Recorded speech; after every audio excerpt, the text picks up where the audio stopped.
Thank you very much for your love and support for my first three videos that I uploaded to my Facebook page. I really appreciate the love, the support, the messages that you've sent me, the personal experiences that you've shared with me, and especially the touching story that others knew who I was talking about in terms of my last video about my best friend Paul, who committed suicide.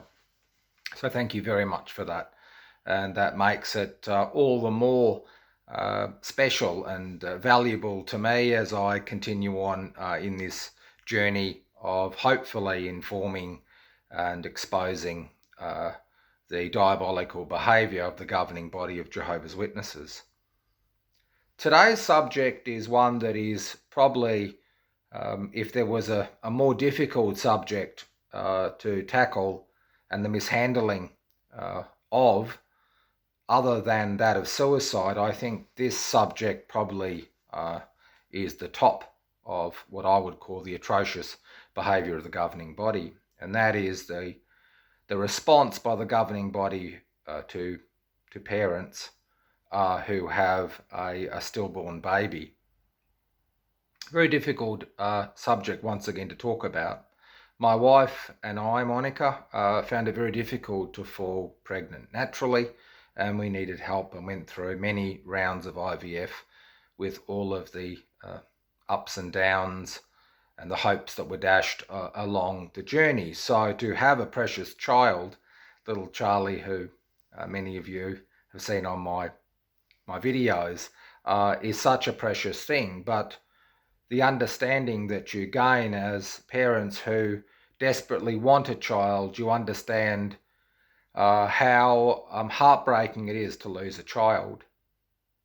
The video today is about how Jehovah's Witnesses in the past have dealt with this.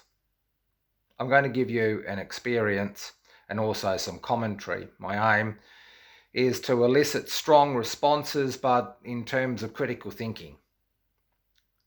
I was in a congregation of Jehovah's Witnesses over 20 years ago, and there was a lovely young couple. I knew them before they were married, and they were a gorgeous young couple, great people.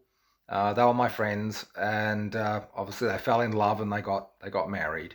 And then soon after, they were pregnant, and the pregnancy went full term, and we waited with anticipation to have a new child arrive. Unfortunately, sorry, once again getting caught. Sorry.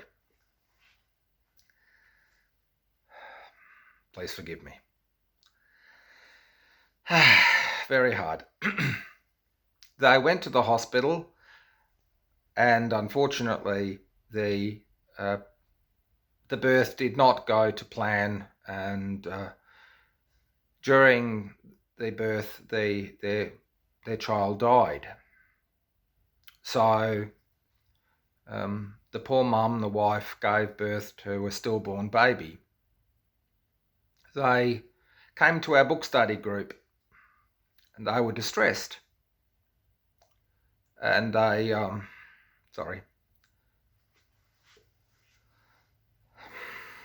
they showed us photos of their stillborn baby in their arms. Beautiful, perfectly formed baby. And it was the first time in my life, and the last time, thank goodness, that I ever saw a stillborn baby. It looked like a sleeping angel. I offered comfort to the couple by saying, as what was in line with my beliefs at the time, that they would see their beautiful baby in the resurrection in paradise. And that's how I felt at the time. Unfortunately, that was the wrong thing to say. You might wonder, well, why on earth would that be? As a Jehovah's Witness, where they believe in the resurrection, why on earth would that be the wrong thing to say to grieving parents? I was informed by the elders and others who were present after the couple left that the governing body of Jehovah's Witnesses, the society, had a policy that if a baby did not take its own independent breath from the mother, then that baby was lost forever. It was never going to be resurrected. Subsequently to that, I was out in the door-to-door ministry with the father. And he was my friend, and I spoke to him, and he was beside himself with grief. And I spoke to him from my understanding of the Bible that is not the way that God viewed that child. And I asked him a very simple question. I said, does this baby of yours have a name? And he said, yes. I said, do you think you'll ever forget about your child? And he said, never.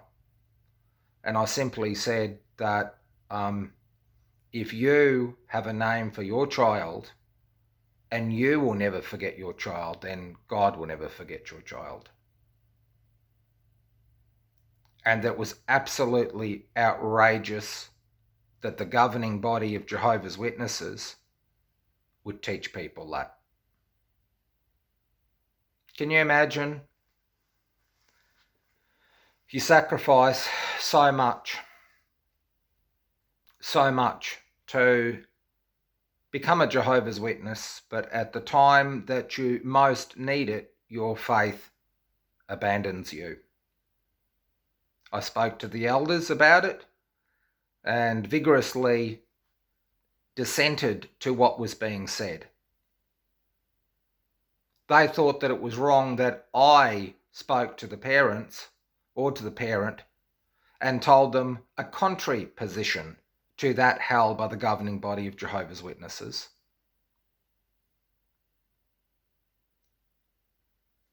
The simple fact is that diabolical policy that left grieving parents in unimaginable pain and suffering and mental and emotional anguish, even that in the decades following the governing body changed its